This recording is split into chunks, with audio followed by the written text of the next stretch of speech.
nightmares in my head. I fear that the Hi and welcome. Thanks for dropping by. If you're new here, I'm so happy to welcome you to my channel. Now, Malaysians have, in the last couple of weeks, seen twists and turns, surprising, even shocking developments in the tragic murder case of the autistic child Zayn Rayyan. As you will recall, Zayn Rayyan was found murdered and discarded on the bank of a stream just 200 meters away from his home. This sparked anger, shock, and sadness among Malaysians at how an innocent 6-year-old autistic child could be abducted and murdered. I've already made a video on this tragedy earlier in the year, where I chronicled the progress of police investigations from the day of Zayn's death up until the end of January 2024, when thorough police investigations that included the assistance of Interpol didn't apprehend any suspect. I will leave the link for that episode in the description box below. Although there wasn't much news in the media after January 2024, police were still investigating, and some 6 months later, to the surprise, perhaps even shock of Malaysians, Zayn's father Zaim Ikhwan Zahari and his mother Ismanira Abdul Manaf were arrested under Section 302 of the Malaysian Penal Code on the 31st of May 2024 and taken into custody for questioning. Section 302 of the Penal Code provides for the punishment for the offence of murder. The police explained that the arrest was a result of the investigations from the date of Zayn's disappearance up until the present time. Now, Zayn's parents were brought before a magistrate on the 1st of June 2024 when the police applied for the duo to be remanded in custody for 7 days to enable the police to complete the investigations under Section 302 of the Penal Code. Now, under our Criminal Procedure Code 1935, an arrested person has to be brought before a magistrate within 24 hours of arrest. This is a protection granted under our federal constitution to arrested persons to ensure that a person's fundamental liberties are not eroded by preventing an arrested person from being held in custody at the pleasure of the police. It is reported that the police called 2 members of the family and Zayn's babysitter for further questioning after the remand was obtained. The police were, however, unable to complete the investigations during this 7-day remand period, and the couple were brought back before the magistrate again on the 8th of June 2024. The police applied for a further remand of 7 days as further investigation was necessary, reportedly to review inconsistent statements between the couple and certain witnesses. Now, under the Criminal Procedure Code, the maximum period of remand in a case of murder is 14 days. In the event the police do not have sufficient evidence to charge the suspect with murder, they have to release the suspect at the end of the 14-day remand. When considering the police application for a remand or extension of remand, the magistrate has the delicate duty to balance both the rights of the suspect to personal liberty and that of the personnel in the criminal justice system to investigate crimes properly and bring the culprits to justice. The magistrate considered the application in this case and allowed a further remand of 6 days as opposed to the 7 days requested by the police. Now, the first twist in the case came when Mahmud Jumaat, the lawyer who was purportedly acting for Zayn's parents, withdrew from the case on the ground that he had a busy workload and was not able to devote sufficient time to the case. He was swiftly replaced by an ex-deputy public prosecutor named Fahmi Abdul Moin. Then, in another turn of events, Mahmud Jumaat re-entered the picture as the lawyer for Ismanira, while Fahmi Moin remained only as Zayn's father's lawyer. So at the 7th of June 2024, when the couple's initial remand ended, each suspect was separately represented and continues to be so. Now on the 10th of June 2024, during the extended remand period, Ismanira was brought back to Idaman Apartments to reenact the circumstances of Zayn's disappearance. Then, another twist, turn, or whatever you want to call it, occurred on the 12th of June, which was the last day of the extended remand period.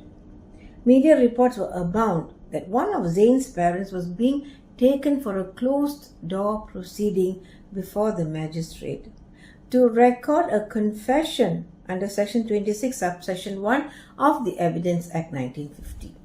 Now, Section 26, subsection 1 provides that for confessions to be used against the person confessing, the confession has to be made before a magistrate. This is to prevent the police from relying on confessions made by accused persons while they are in police custody.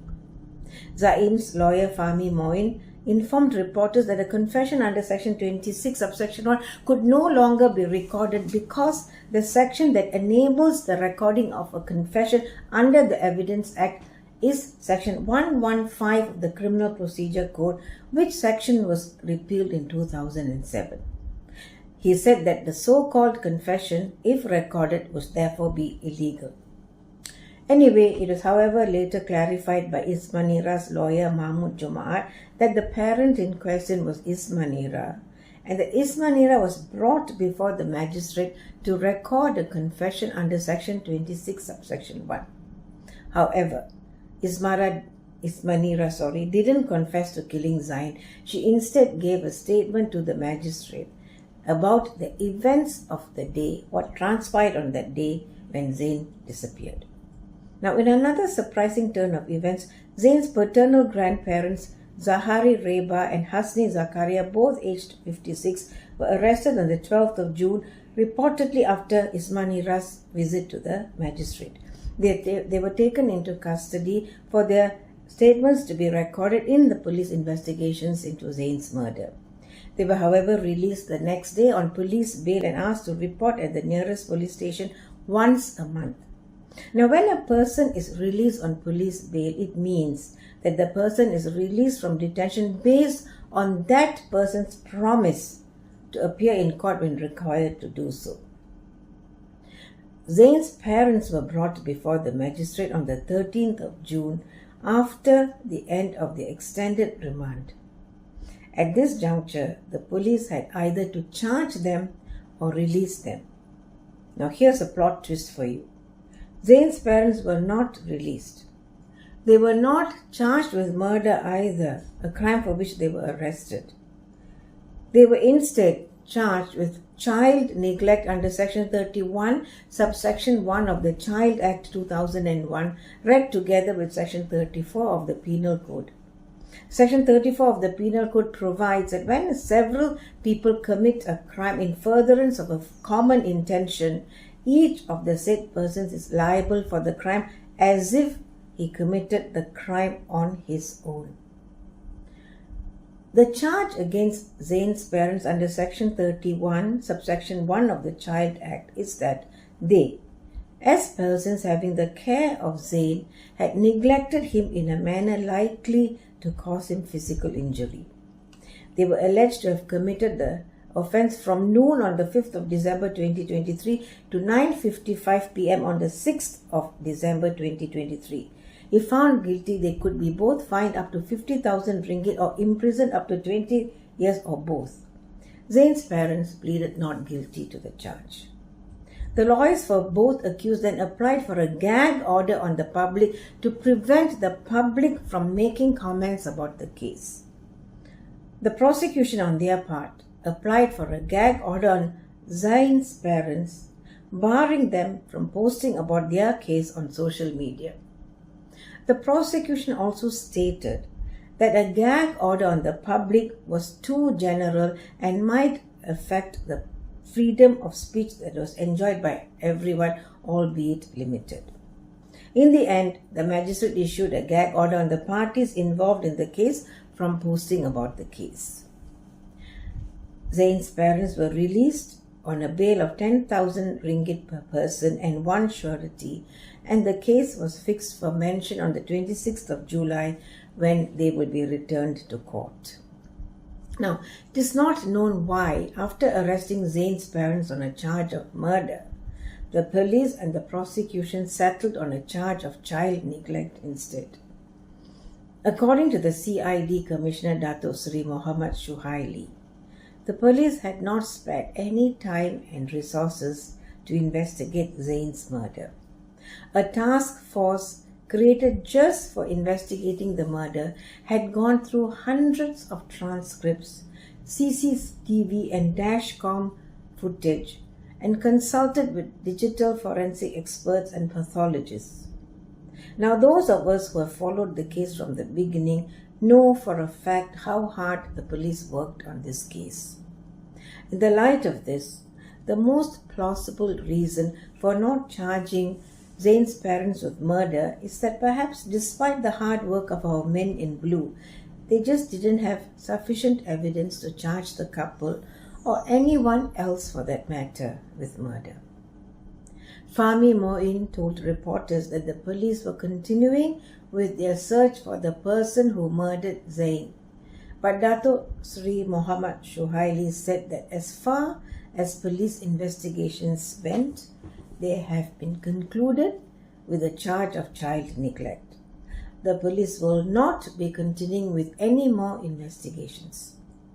Uttering so near and yet so far, words that were heavy with the disappointment and frustration of the police, Dato Sri Muhammad Shuhaili informed the media that if some matter comes out during the child neglect trial that warrants further investigation into the murder, the police will do so if instructed by the prosecution. But until then, the police were done with investigating this case. In a final twist to the case, as of date, not long after Zayn's parents were arrested, the police investigation paper in this case was purportedly leaked and landed in the hands of local watchdog Edisi Siyasat, which posted the leaked paper on its Telegram account, and as expected, it was shared on social media. Dato Sri Muhammad Shuhaili responded saying that this is the most irresponsible action which would affect the case at hand and has asked anyone with the leaked paper not to share it. The police have requested the assistance of the Malaysian Communications and Multimedia Commission, the MCMC, to probe the leak.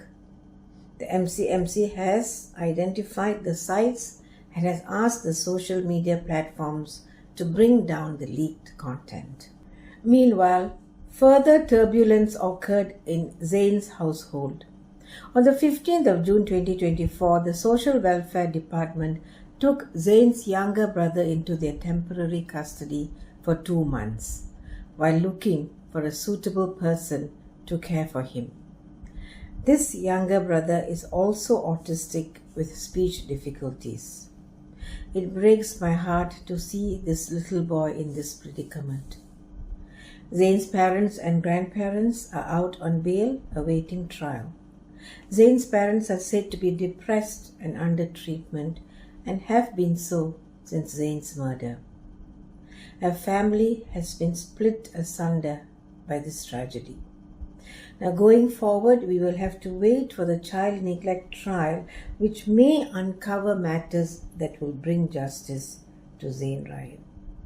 In the meanwhile, the public has been advised not to speculate on this matter, as any speculation may undermine the case. So let's not play Sherlock Holmes, although some of us may think that we have superior powers of detection. The truth is we don't, as we are just armchair detectives. Let our criminal justice system and the due process of the law take their course to seek justice for little Zayn Rayyan. That's it from me now. Until I see you again with my next video, take care, be vigilant, and most of all, be kind. Bye.